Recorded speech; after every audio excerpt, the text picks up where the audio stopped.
Donc moi je vous parle plus spécifiquement du problème des enfants morts, parce que bébé secoué, ça veut dire en fait deux groupes d'enfants. Il y a ceux qui vont survivre et il y a ceux qui vont mourir. La mortalité, c'est 20 à 30%, ce qui est considérable. Il y a donc deux façons de mourir quand on secoue un bébé. Par traumatisme direct du tronc cérébral au niveau de la charnière cervico-occipitale, c'est ce que les anglo-saxons ont appelé le whiplash syndrome. Et ça peut produire d'emblée un malaise grave et ou un arrêt cardio-respiratoire. Et on va se trouver à ce moment-là dans le cadre d'une mort inattendue du nourrisson. Ou bien l'autre moyen de tuer un enfant en le secouant, c'est par le saignement intracrânien et les lésions neurologiques. Et on a à ce moment-là un hématome sous-dural et des troubles neurologiques. Donc toute mort d'enfant, ça c'est absolument impératif, doit être explorée. Et il y avait eu des recommandations de la HAS qui avaient été publiées en février 2007 sur la conduite à tenir pour la prise en charge d'une mort inattendue d'un enfant de moins de 2 ans. Et donc, dans ce cadre de bébé secoué, mort inattendue de l'enfant, on est invité très fortement à se reporter à ces recommandations de la HAS, qui disent que notamment, toute mort inattendue doit avoir des radiographies de tout le squelette, un fond d'œil et un scanner du crâne avant la demande d'autopsie. Qu'est-ce qui se passe si jamais les parents refusent l'autopsie ? Eh bien, il va y avoir une revue de toutes les données pédiatriques, les circonstances du décès, l'histoire de l'enfant, l'examen clinique complet, les radiographies de tout le squelette et le fond d'œil. Et puis, le scanner du crâne qui doit être absolument systématique. S'il n'y a rien d'anormal sur toutes ces investigations et si le scanner est normal, eh bien, on peut accepter qu'il n'y ait pas d'autopsie parce qu'on est sûr à 99% qu'il n'y a pas d'intervention d'un tiers et donc de lésion intracrânienne. En cas d'anomalie, la moindre anomalie fait que l'autopsie sera imposée, c'est-à-dire que le pédiatre qui reçoit ses parents qui viennent de perdre un bébé vont leur dire « Nous avons des lésions qui sont non expliquées ou non explicables à l'état actuel de nos investigations et on a absolument besoin d'une autopsie. Donc soit vous acceptez l'autopsie, sinon on est obligé de faire un signalement et ça sera de toute façon une autopsie médico-légale. Alors à l'autopsie, nous on a le travail qui qui est plus facile parce qu'on a tout sous les yeux, il suffit de regarder. Donc déjà, pour le cerveau, les facteurs de risque, on le sait maintenant bien, sont liés au gros volume de la tête par rapport au reste du corps et au fait que les muscles de la nuque sont faibles. Donc il y a des mouvements de va-et-vient, ça c'est une schématisation du crâne d'un enfant. Avec en noir, vous avez la dure mère, le cerveau qui est en dessous. Quand on secoue, il y a des contusions frontales et occipitale, et on a aussi ces veines ponts qui sont les veines de drainage du cerveau qui sont tendues entre le cerveau et la dure mère. Les voilà, ces fameuses veines ponts, elles ont un trajet court et droit, donc vous avez ici en avant l'os frontal, et là la dure mère qui est réclinée vers le haut, et ces veines ponts qui sont tendues entre la surface du cerveau et la dure mère, le sinus veineux longitudinal qui sillonne au vertex de cette dure mère. Les caractéristiques anatomiques de ces veines ponts font qu'elles sont plus fragiles dans leur portion sous-durale que dans leur portion sous-arachnoïdienne. Et en fait, certains chercheurs se demandent même comment ces veines ponts ne se rompent pas plus facilement. La détection de la rupture des veines ponts est un élément fondamental dans la prise en charge post-mortem de ces enfants. Alors on peut les avoir au scanner cérébral, Caroline Ray et Catherine Adamsbaum vous en ont parlé. On peut faire une injection de produits de contraste in situ ou on peut faire en abord direct au moment de l'autopsie quand on n'a pas les moyens d'avoir une imagerie post-mortem. En enlevant la voûte crânienne, on enlève l'os et on laisse le crâne ainsi avec sa dure mère. Puis on va couper la dure mère à la base du pôle frontal jusqu'au pôle occipital et la récliner doucement vers le haut de façon à mettre ces veines ponts en évidence. Et sur cette diapositive, vous voyez très clairement qu'une fois la dure mère réclinée, il y a un petit peu d'hématome sous-dural qui est adhérent à cette dure mère et il n'y a plus aucune veine pont tendue entre la surface du cerveau et la dure mère. Voilà un autre exemple sur une autopsie qui a été faite sur un enfant qui avait survécu 1 mois, où on voit une thrombose de l'extrémité de ces veines ponts qui sont rompues. Là, à 12 jours après le secouement, ces veines ponts sont encore très bien visibles sous forme comme des gros vers de terre thrombosés à la surface du cerveau. Et leur localisation au vertex explique l'importance du diagnostic fait sur le saignement à ce vertex. Ces veines ponts peuvent se thromboser et ensuite, donc, c'est le rôle de l'examen anatomopathologique de les mettre en évidence et ça peut participer à la datation. Ici, on a une thrombose d'une veine pont. Ici, on a une veine pont qui est thrombosée d'une façon plus importante.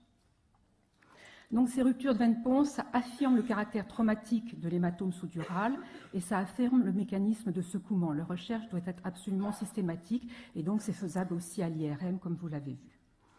À l'autopsie, on prélève la dure-mère en totalité, qu'on va enrouler et inclure en totalité, de façon à pouvoir voir les images histologiques pour la datation de cet hématome sous-dural. Et puis, à l'autopsie, il ne faut pas oublier de prélever le rachis cervical pour regarder systématiquement la jonction occipito-cervicale et voir s'il y a des lésions à ce niveau de la moelle cervicale ou des muscles cérébraux. Donc voilà l'ouverture de la zone dorsale avec ici un saignement juste à la jonction entre l'occipital et le rachis cervical. L'idéal, c'est de pouvoir enlever la moelle épinière monobloc avec les éléments de la fosse postérieure, de façon à bien voir cette jonction à l'examen anatomopathologique. Et là, voilà une lésion typique qu'on voit à cet examen anapathe avec des suffusions hémorragiques à l'intérieur du tissu nerveux de cette moelle cervicale. Donc quand on a ces lésions-là, ça permet d'affirmer le diagnostic une fois de plus. Le dommage axonal, ça, on va le chercher à l'anapathe. Quand il est très fréquemment présent, il est mis en évidence dans les zones centrales qui sont alors spécifiques d'un traumatisme physique. Et voilà la liste des prélèvements à faire de façon à bien iconographier le cerveau d'un bébé mort subite par secouement. En post-mortem, si on a un liquide céphalorachidien hémorragique, il faut centrifuger et si le surnageant est xanthochromique, on est certain qu'il s'agit d'une réelle hémorragie méningée et non pas d'une piqûre vasculaire au moment du prélèvement. Et une hémorragie méningée est un secouement jusqu'à preuve du contraire et ça impose de prélever les yeux. Et ce qu'on voit à l'autopsie, quand on prélève les yeux, on ne va pas voir tout de suite les hémorragies rétiniennes, ça c'est l'anapathe qui va les voir, mais on va voir une hémorragie de la gaine autour de l'origine du nerf optique. Donc l'œil, il y a un vitré et il y a une rétine qui est postérieure avec une très forte adhérence entre ce vitré et cette rétine. Et dans les secouements, on va avoir non seulement des décollements de rétine, mais aussi des saignements dans les cavités qui sont ainsi créées. Ces hémorragies rétiniennes sont présentes dans 80 à 90% des cas. Elles sont très évocatrices d'un secouement quand elles sont postérieures, bilatérales et en placard. Mais bien sûr, leur absence n'exclut pas le secouement. Il y a une atteinte possible du vitré et à ce moment-là, on sait qu'il y a une gravité proportionnelle à l'intensité des secousses, l'atteinte du vitré étant un facteur de gravité. La technique de prélèvement, on va séparer l'œil en deux parties, une partie antérieure et une partie postérieure, de façon à avoir à l'anapathe, à l'examen macroscopique de cet œil fixé en formol, exactement la même vue que ce que voit le clinicien au fond d'œil. Le fond d'œil, ça c'est un exemple. Nous, en anapathe, on va voir le pôle postérieur de l'œil et quand il est hémorragique, ça donne une grande nappe hémorragique comme ceci qui est tout à fait caractéristique. Les hémorragies rétiniennes peuvent atteindre la couche sous-hyaloïdienne, elles peuvent atteindre toutes les couches de la rétine et être sous-rétiniennes. Il y a une classification qui est maintenant recommandée dans ces recommandations, classification des hémorragies rétiniennes qui se fait assez facilement, d'après l'ophtalmologue qui était là. On a deux régions, une région 1 qui correspond au pôle postérieur qui est centré par la fovea et une région 2 qui est la périphérie.